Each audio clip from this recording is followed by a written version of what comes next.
नमस्कार मु आपण मानकर प्रिय बालक तथा प्रभु जीशुंकर जड़े शिष्य पुनर्बार आज आपण मान निकट रे ईश्वर वाक्यर सत्य शिक्षा नहीं आसी पहुंची मु आशा करुची जतिकी परमेश्वर वाक्य आपण मान निकट पहुंची सारी ए समस्त वाक्य दी आपण माने आशीर्वाद प्राप्त होछंती मु आपण मान निकट रे नहीं आसी पहुंची जे वास्तव रे से प्रभु जीशु कहीं ए जगत रे जन्म होइथिले प्रभु जीशुंकर से जन्म हेबा पछर रहस्य कौन अटे से सत्यता को मु आपण मान निकट रे आनी पहुंची आज विषयटी होउची प्रभु जीशु कहीं ए जगत रे आसीथिले ए विषय जदि हम माने बाइबल रु दृष्टिपात करू ताहेले बाइबल गोटे भिन्न शिक्षा दिए जहा कि सत्य शिक्षा अटे किंतु जदि आम समाज प्रति दृष्टिपात करू ए जगत प्रति जदि आम दृष्टिपात करू ताहेले जगत रे आमको भिन्न अर्थ मिले आउ ए दुईटी अर्थ को आज हम माने मिसई की देखिबा ए दुईटी अर्थ को आज हम माने बाछिबा जे प्रकृत रे प्रभु जीशुंकर जन्म हेबार उद्देश्य कौन अटे ताकू आम जानिबा पाई चेष्टा करिबा प्रिय माने जदि आम बाइबल रु आरंभ करिबा माथ्यू लिखित सुसमाचार तार 1 अध्याय 21 पद आउ 23 पद को आमे माने पाठ करिबा सेठारे एपरि लेखा जाए से पुत्र प्रसव करिवे आउ तुम्हे ताहांको नाम यीशु देव कारण से अपना लोकंकु सेमानकर समस्त पापरु परित्राण करिवे 23 पद देख जड़े कन्या गर्भवती होई पुत्र प्रसव करिवे आउ लोके ताहांको नाम इमानुएल देवे एही नामर अर्थ आम्भमानक सहित ईश्वर ए जो शास्त्रांश मन देखिले एठारे प्रभु जीशुंकर जन्मर पछरे थिबा उद्देश्य संपूर्ण भाव रे वर्णना करा जायछि अर्थात जदि आमे आजिर समाज रे अर्थात आजिर जगत रे जे प्रकार जीशुंकर जन्मदिन को पालन करा जाउछि प्रभु जीशुंकर से बड़ दिन को जे प्रकार लोक माने पालन करूछंती ता संपूर्ण भिन्न बोली आम देखि पाउछु लोक माने आमोद करूछंती लोक माने विभिन्न प्रकार कार्य करूछंती लोक माने प्रभु जीशुंकर जन्मदिन को अपेक्षा करी अनेक प्रकार नूतन वस्त्र परिधान करूछंती अनेक प्रकार खाद्य परिवेषण करूछंती अनेक प्रकार घर साजसज्जा करूछंती ए समस्त विषय आज ए बाइबल रो संपूर्ण भिन्न आमे देखि पारुछु प्रिय माने आज ए वीडियो माध्यम रे ए वाक्य माध्यम रे मु समग्र जगतर लोकमान को निकट रे संदेश पहुंचाइबा पई चाहे जे प्रभु जीशु काहे कि ए जगत रे जन्म होइतिले तार प्रथम उद्देश्य होची जे एठारे देखिलु आमे जे से पुत्र प्रसव करिवे आउ ताहांको नाम यीशु देव से अपना लोकमानंकु सेमानकर समस्त पापरु परित्राण करिवे प्रथम विषय होची प्रभु जीशु आसीबा पछर मुख्य कारण जे से अपना लोकमानंकु परित्राण करिवा पई चाहुथिले लोकमानंकु पापरु परित्राण करिवा पई चाहुथिले जहा कि मनुष्य मात्र के होची पापी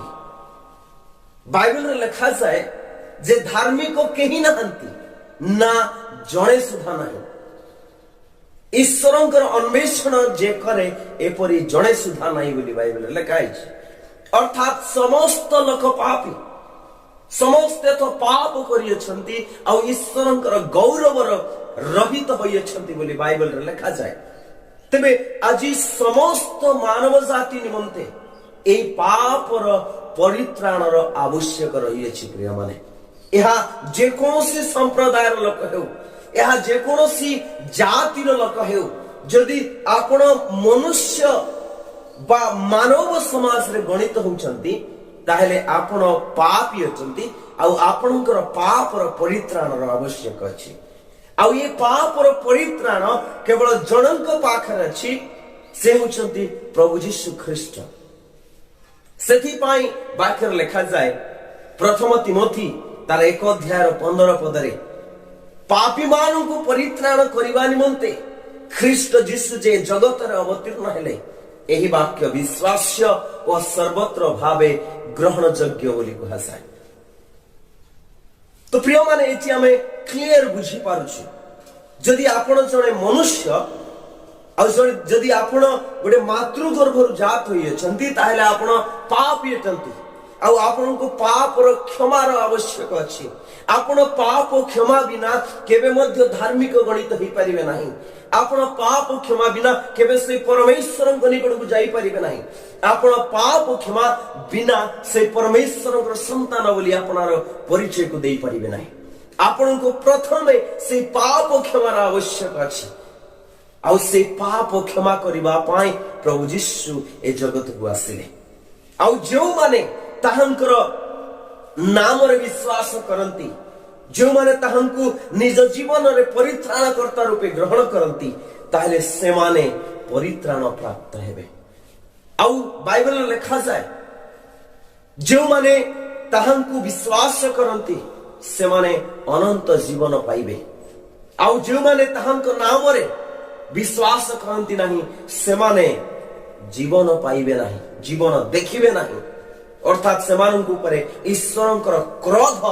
वर्तिब सेमानंक उपरे। तेणु करी मोर प्रिय माने प्रभु यीशुंकर जन्म पछरे मुख्य कारण होची जे ए मानव समाज किपरि परित्राण पाइबे। सेथि पाई बाइबल लिखा जाए जे ईश्वर जगत को एडे प्रेम कले जे से आपना अद्वितीय पुत्र को दान कले, जेपरी जे कही ताहंक ठारे विश्वास करे से विनष्ट न होई अनंत जीवन प्राप्त हुए। यह परमेश्वरंकर बाणी अटे। तेबे सेही परमेश्वर आममानकर पाप क्षमा निमंते, से परमेश्वर आममान को अनंत जीवन देवा निमंते से आपनार अद्वितीय पुत्र को जगत को पठाइले। से अद्वितीय पुत्र आज मानव रूप धारण करी ए जगत मध्य जन्म ग्रहण कले। से आममान को सहित एक जीवन काटिले। आउ से आममान को मध्य सबुठार श्रेष्ठ विषय को प्रचार कले, सेटा होची पाप क्षमा। जेतेबेले प्रभु यीशु को पाखरे अनेक रोगी माने जाउथिले, से सेमानंकु सुस्थ करिवा पूर्वरु सेमानंकु गटे पे कथा कहि पठाउथिले जे तुमर पाप सब क्षमा हो गेछि। लोक माने आश्चर्य हो जाउथिले, ये पाप मध्य क्षमा करि पारे, तबे ये किए बोली बुझिथिले। प्रिय माने प्रभु यीशुंकर जन्म हेबार उद्देश्य से समस्त मानव जातिर पाप क्षमा करिवा पाई जन्म हेले। आ आज आपण तांकर जन्म दिन रे आपण पाप क्षमा प्राप्त हेबा बदल रे आपण तांकर जन्म को भिन्न भाव रे पालन करिवा पाई चेष्टा करूछंती। हमर परिवार रे, हमर समाज रे, हम अंचल रे, ए जगत रे आज याको भिन्न भाव रे पालन करा जाउछि, जहा कि संपूर्ण भाव रे एक बाइबल भित्तिक न होई निजर मत अनुसार हे जाउछि। जदि आपण प्रभु यीशु को ग्रहण करि नहंती, जदि आपण निज जीवन रो पाप क्षमा प्राप्त होई नहंती, ताहले आपण प्रभु यीशु को जन्म को पालन करी किछि लाभ पाई परिबे नाही। ता वृथा अटे संपूर्ण भाव रे। तेणु करी से जिए हो ना कहीं की ताकू प्रथमे पाप क्षमा पाइबा को पड़िबो, तेबे जाई से प्रभु यीशुंकर जन्म रे से आनंदित होई पाइबो। तेबे द्वितीय विषय होउची ताहंक नाम इमानुएल दिया जिवो। आ इमानुएल रो अर्थ होउची आम्भमान को सहित ईश्वर। प्रिय माने मनुष्य जेतेबेले पाप कला सेतेबेले परमेश्वर तांकु एदन उद्यान रु तड़ी देइथिले। आउ सेमानकु एदन उद्यान रु तड़ी देवा पछरे गोटे कारण थिला जे सेमाने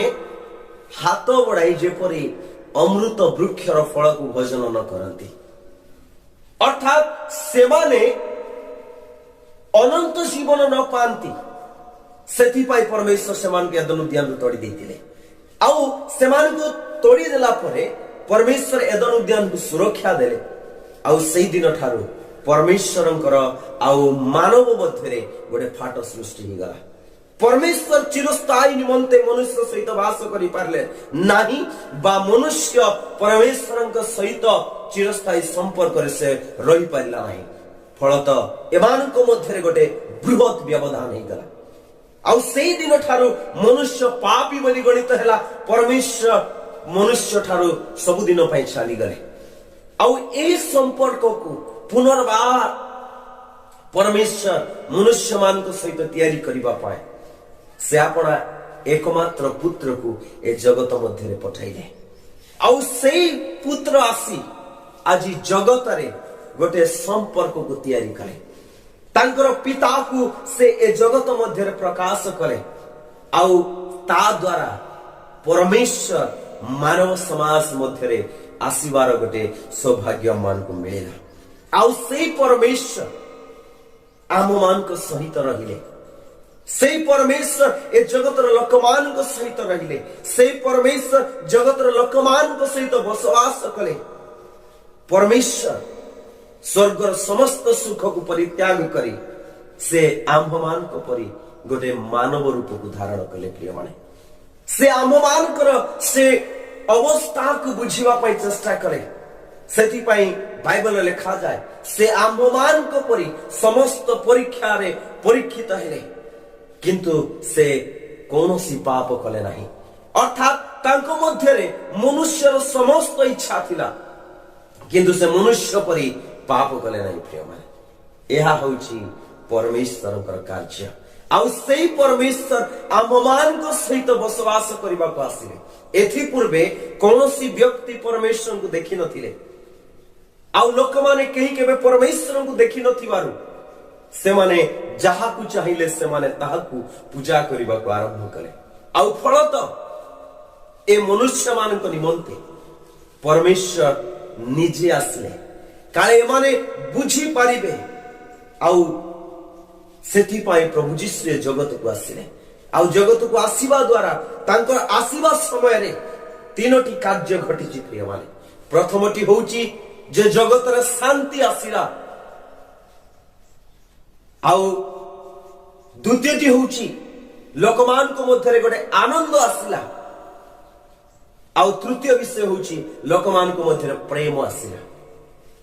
प्रभु जीशु जेतेबेले आसिले समस्त को मध्य शांति आसिला जेहेतु से शांतिर राजकुमार थिले द्वितीय रे लोकमान को मध्य आनंद आसिला जेहेतु दूत माने तांकर जन्मर बाणी को अत्यंत आनंददायक सुसमाचार रूपे परिवेषण करथिले तृतीय रे परमेश्वर तांकर प्रेम को प्रमाण करथिले तांकर जन्म हेबा द्वारा